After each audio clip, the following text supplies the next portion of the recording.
Hey, gorgeous. Welcome to Season 2 of the Hormone P.U.Z.Z.L.E Podcast.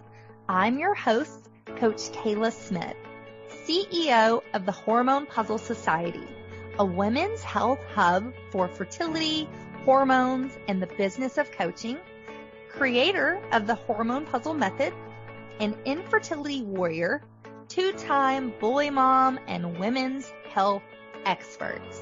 This podcast is for women struggling with infertility, painful periods, terrible PMS, or really just any symptom of hormone imbalance that they are ready to eliminate for good. Tune in weekly as we interview amazing experts in the fields of women's health, breaking down those hormone walls, nerding out on nutrition, and having way too much fun. Whether you're beginning your journey or you've been struggling for years, we're going to finally help you put those pieces of your hormone puzzle back together so that you can get pregnant and eliminate those pesky symptoms for good.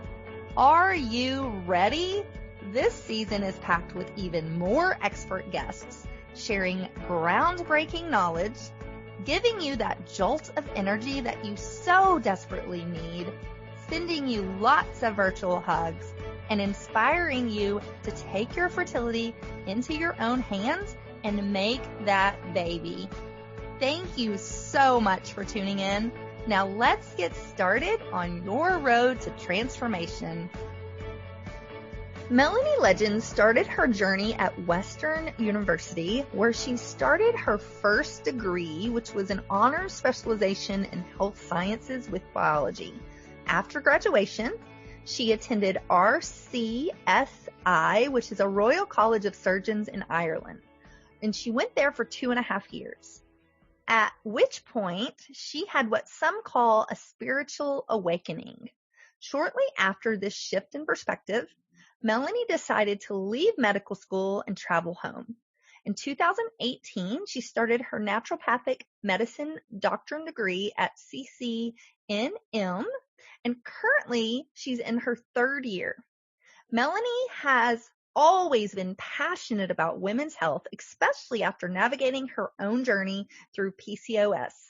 Her career is now geared towards infertility, pre- and postnatal treatments, with a drive to be of service to women and children everywhere.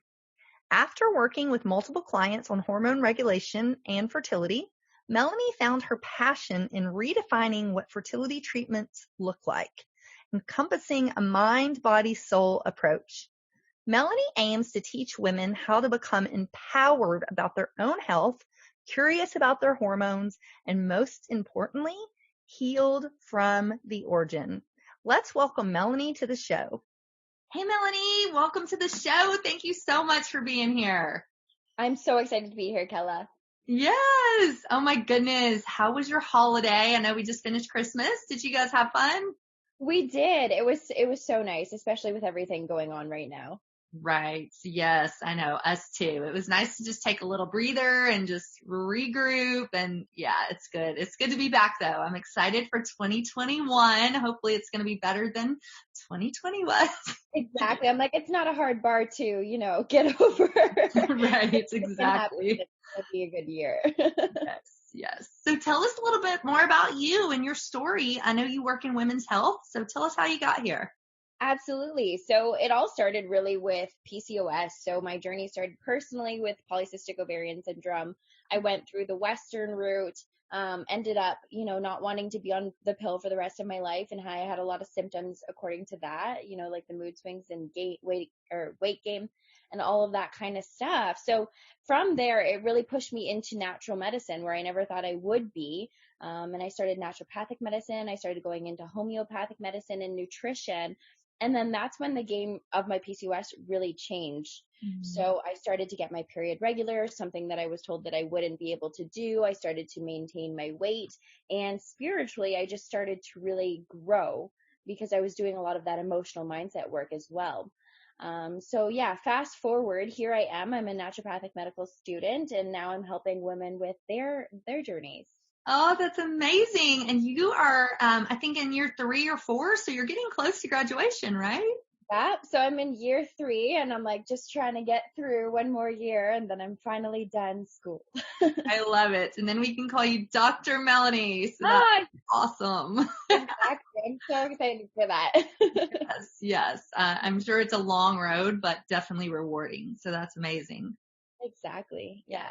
Yeah. So let's talk a little bit more about, I know you talk some about adrenal health. And so how does adrenal health really impact our fertility?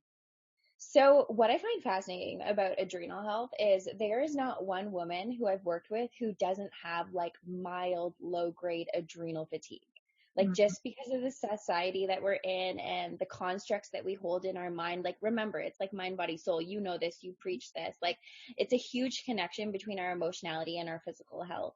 So adrenal health, it often goes undiagnosed or it gets diagnosed as either like a thyroid condition or like a symptom of PCOS, but it is its own thing. And it's so important because all of these organs are communicating with each other. It's like the ovary, it's the adrenal gland, it's the thyroid, it's the liver. So that's kind of like the circle that I say is our reproductive health. Mm-hmm.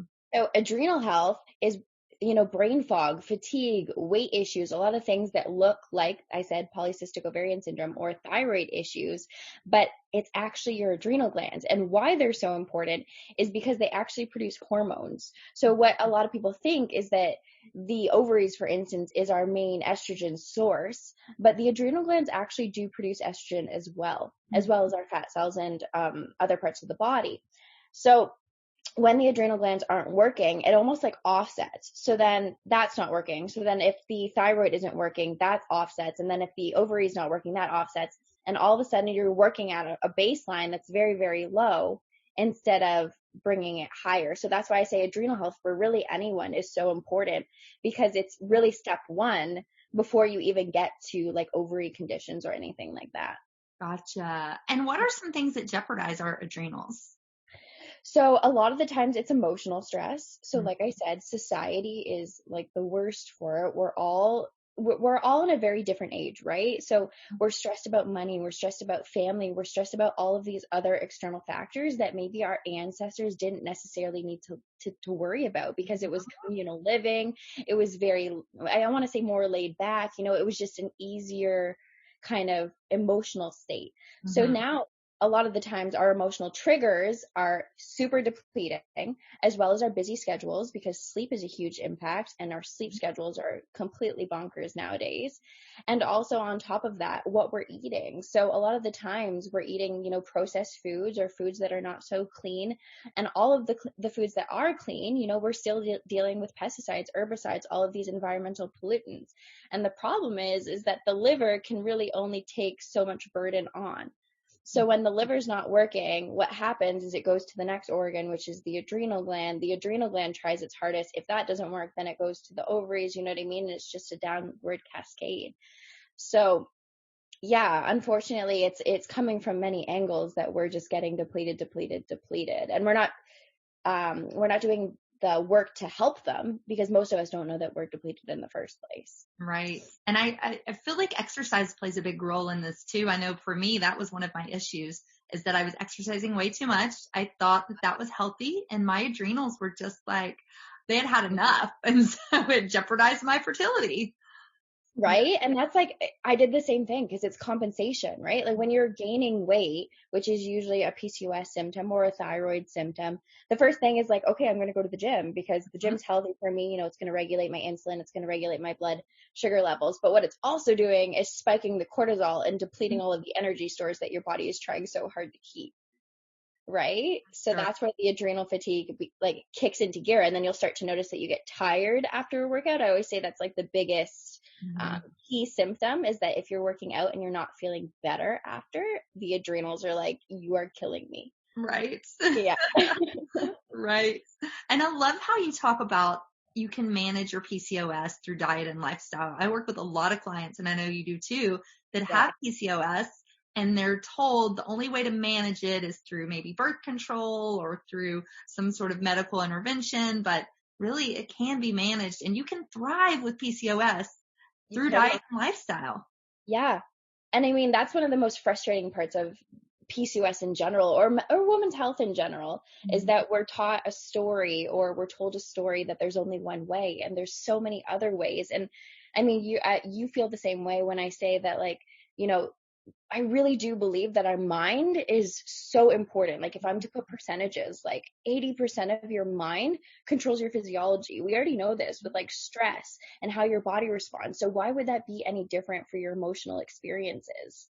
And if you can control that, like with my PCOS, that was the astonishing part, is that I took the diet, I did the lifestyle, the supplements and all of that kind of stuff. But the game changer was in my mind and was in my energy body, essentially, which is a whole other conversation, you know, Right.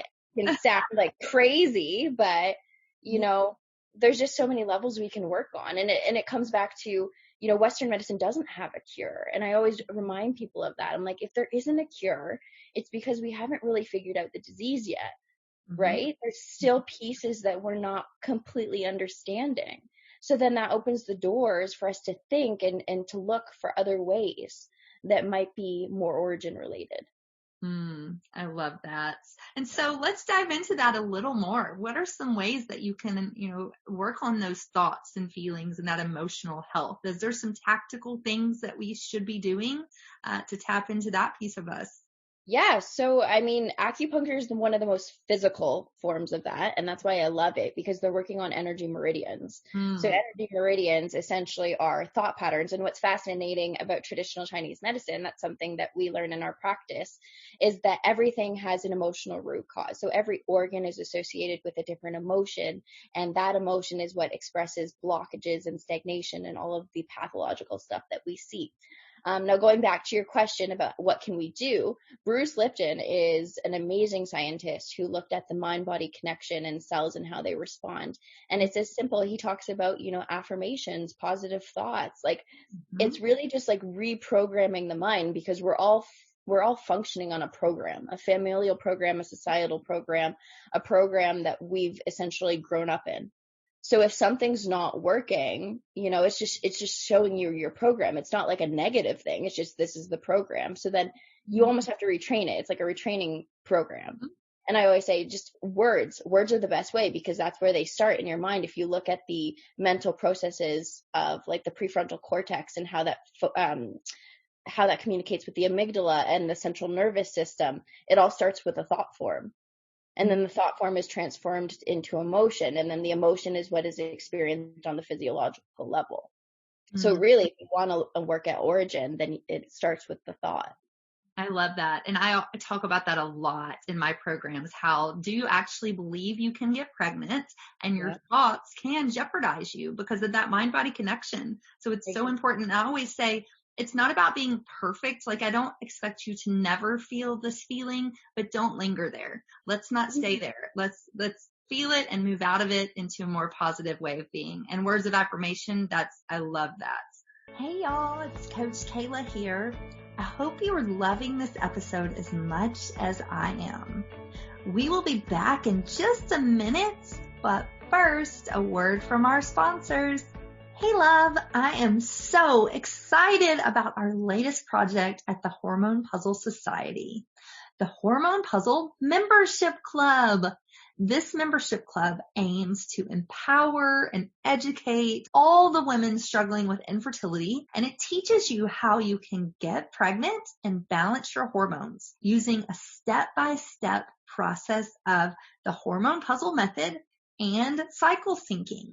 It's also a community where you can get real-time support for all your important questions on infertility, hormones, holistic living, and connect with your infertility and cycle sisters and have synthetic ears for letting out all your frustrations. You're not alone on this journey. We have your back. So head on over to coachkayla.com/membership to join today. Thanks, guys. And it's funny because our industry is so flooded with, you know, like negative positivity and stuff like that. I've seen like, don't be toxically positive. And I think that's, you know, important for us to touch on, because it's not about not feeling your emotions and honoring your emotions, because that's how we get rid of them, right? Or not get rid of them. That's how we release them. You know, it's like, I'm feeling guilty. I'm feeling sad. But then how long, like you said, do you want to hold that? Because I'm going to keep creating that emotion. So you can honor it. You're not going to say like it doesn't exist, but then it's, let's move into an emotion that is more honoring and more going to get me the results that I want. Mm. And it's not toxic positivity at that point, because you're just trying to retrain. You're not holding an emotion that is going to, you know, not happen. That's what you're trying to do. You're trying to get that to manifest and be your reality. Right. And I always say, experience creates beliefs, and beliefs confirm experience. So it's like the more you believe something, and I think I said that right. But the more you believe something, the more that's the reality that you're creating. So let's create the reality that you want, and let's manifest it. And this works on so many planes. Like I'm so like strong in that because I've seen it in my physical reality. Mm-hmm. Like things that shouldn't have happened because I was so 110% sure that they were going to happen. And I've seen like even barrier after barrier, and then it just like all breaks down and everything just flows. And it's because my mind was just so sure that that was going to happen. Yep. Same. I mean, I talk about this all the time, and I tell people, I'm like, it does sound woo woo, but I've seen it happen. If I hadn't seen concrete evidence that this works, I would be like, yeah, whatever. That sounds ridiculous. But it does. It works time and time again. Exactly. And then going back to PCOS, one of the things that I say all the time to people is you need to learn how to drop the label, because it became such a concrete part of my reality that I was like, oh, you know, I'm overweight because I have PCOS, or I'm not going to be able to eat carbs because I have PCOS, or, you know, I have to work out because I have PCOS. And it was always because I have PCOS. Mm-hmm. And it wasn't until I decided that I didn't have PCOS, I changed the verbiage, that I actually was able to shift. Mm-hmm. Right? So that language and what you're telling yourself is so important. Like I can't emphasize that enough. I agree. And it's the same with infertility. You know, I tell my clients and my listeners, like, no, you're not infertile. Maybe you're experiencing infertility, but that does not mean you're infertile. So do not identify yourself as such. Mm-hmm. And I mean, you look at the history of fertility, and it's only become an issue recently, right? Like it's like the last couple of years, or not couple of years, but since the 1970s, that kind of started to skyrocket. And to me, it's like, it's never a body issue. And I think medicine has a way of pinpointing the body and blaming genetics and blaming, you know, our physiology and everything. But I really genuinely don't believe that your body is ever working against you. Mm-hmm. And I think that's something that I want to flip in the fertility community too. It's like, you know, your situation is not optimal, but there's so much that we can do to help your body, because your body wants what you want. Mm-hmm. Like the outcome, it wants what you want. So instead of saying I'm infertile, your body's like, hey, like, I'm trying to help you out. Like, right? What are you doing? Right? So, yes. Yeah, I think that's important too. Yeah, for sure. So talk to me a little more about some different herbs and supplements that you might recommend. You know, I always start with whole food balanced nutrition, as I'm sure you do the same, but there's always going to be holes. So what are maybe 2 or 3 supplements that your kind of go-tos? Yep. So, I mean, just disclaimer with herbal medicine, do remember that herbal medicine is so powerful, and the actions are just the same as Western medicine. And I think that sometimes people take herbs not knowing what they're doing, and sometimes it can have negative effects because they think it's natural and it's okay, but it's still the same as a drug. It's just natural.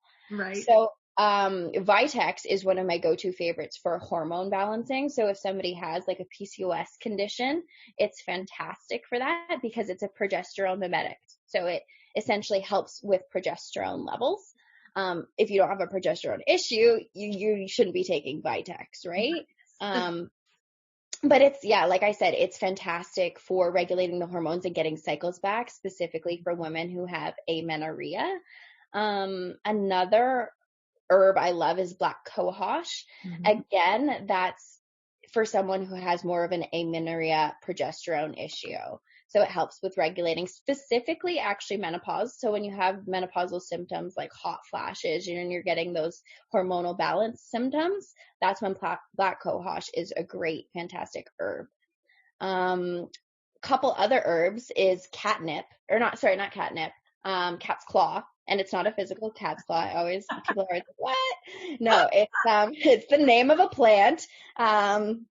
And cat's claw helps with viral infections. So a lot of us have low-grade bacterial, viral, parasitic infections that go unnoticed, but we see the symptoms of them. So I like to use cat's claw for pretty much anybody, just because we do have, like, Epstein-Barr is something that's getting more talked about, especially with the medical medium and all of his protocols and all of that kind of stuff. So cat's claw is really great for just overall antibacterial, antimicrobial, antiviral. So just making sure that anything that might be causing something is also taken care of. And then in terms of supplements, I mean, we all talk about CoQ10, we talk about vitamin C, vitamin B, and I was thinking about NAC.